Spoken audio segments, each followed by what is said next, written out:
여러분, 신앙과 이성, 이 둘은 정말 같이 갈 수 없는 걸까요? 마치 물과 기름처럼요? 그런데 말이죠, 역사상 이 엄청난 도전에 정면으로 맞선 사람이 있습니다.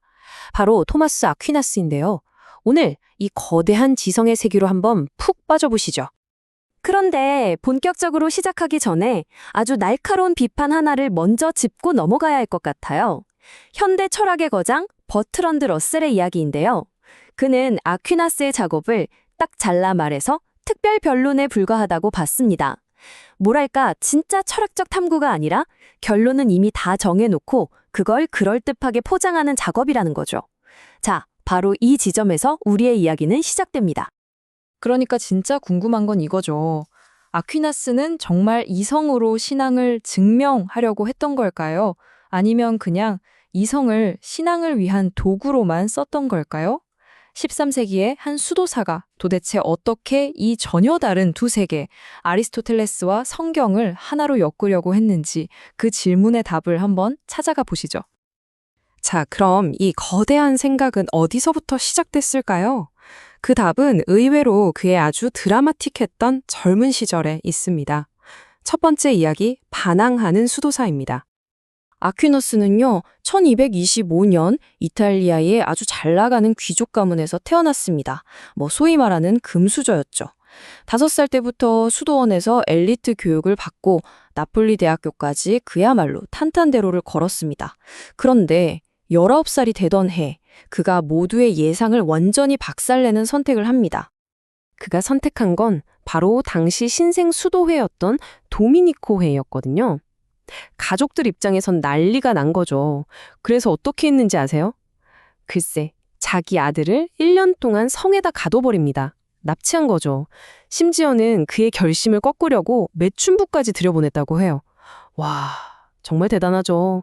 근데 이 모든 시도가 오히려 그의 의지를 더 활활 불타오르게 만들었다니 정말 보통 인물은 아니었던 것 같습니다. 자, 그렇게 가족의 거센 반대를 뚫고 마침내 자신의 길을 가게 된 아퀴나스. 이제 그의 생각, 그 핵심으로 들어가 볼 시간입니다. 그가 어떻게 사상의 대성당을 지어 올렸는지 말이죠. 당시 학문의 대세는 스콜라 철학이라는 거였어요. 이게 뭐냐면 좀 어렵게 들릴 수 있는데 쉽게 말해서 성경 말씀이나 교회의 가르침을 가지고 마치 철학 문제 풀듯이 따져보는 거예요. 예를 들어 신은 존재하는가? 이런 질문을 던지고 존재한다는 쪽에 논 거, 존재하지 않는다는 쪽에 논 거를 쫙 늘어놓고 이성적으로 뭐가 더 타당한지 끝까지 파고드는 거죠. 굉장히 지적인 씨름이었다고 할 수 있습니다.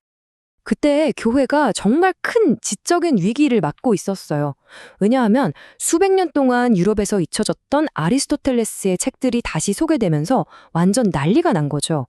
한쪽에서는 세상은 우리의 감각과 이성으로 파악하는 거야 라고 외치는 아리스토텔레스가 있고, 다른 한쪽에서는 진리는 신의 계시와 믿음을 통해서만 얻을 수 있어 라고 말하는 교리가 있었으니까요.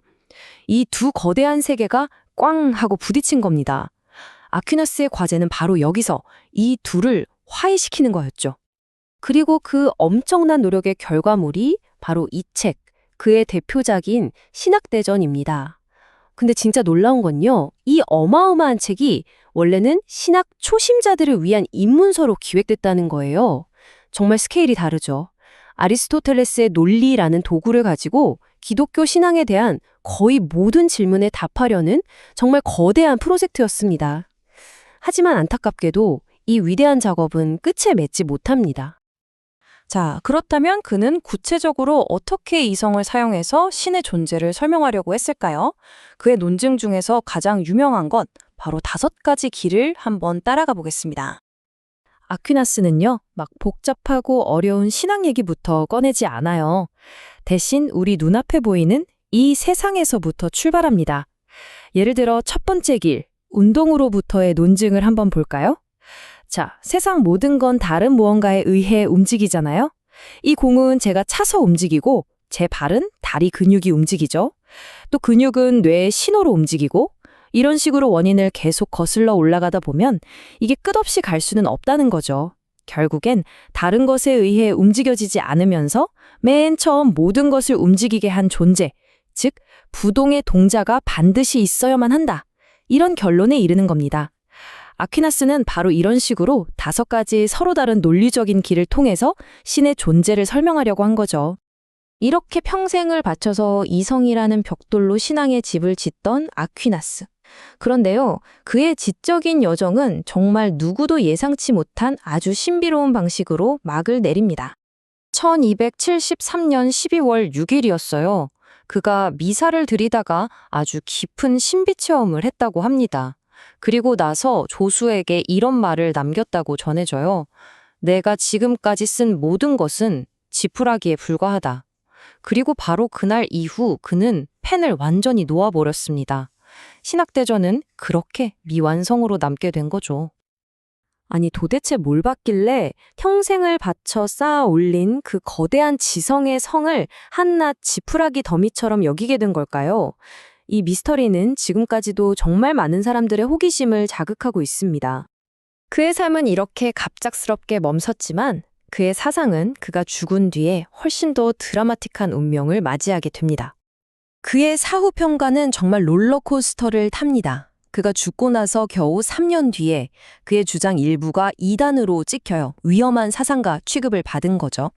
그런데 한 50년쯤 지나니까 이번엔 성인으로 추대됩니다.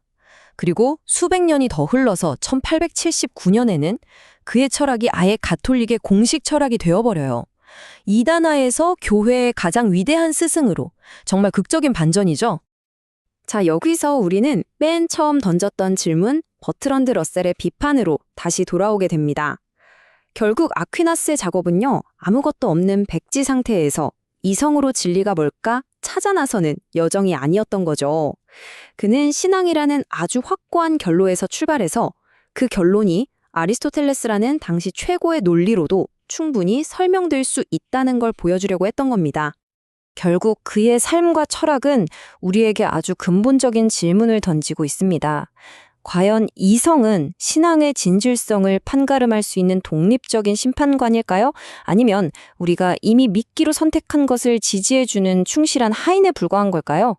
이 질문에 대한 여러분의 생각은 어떠신가요?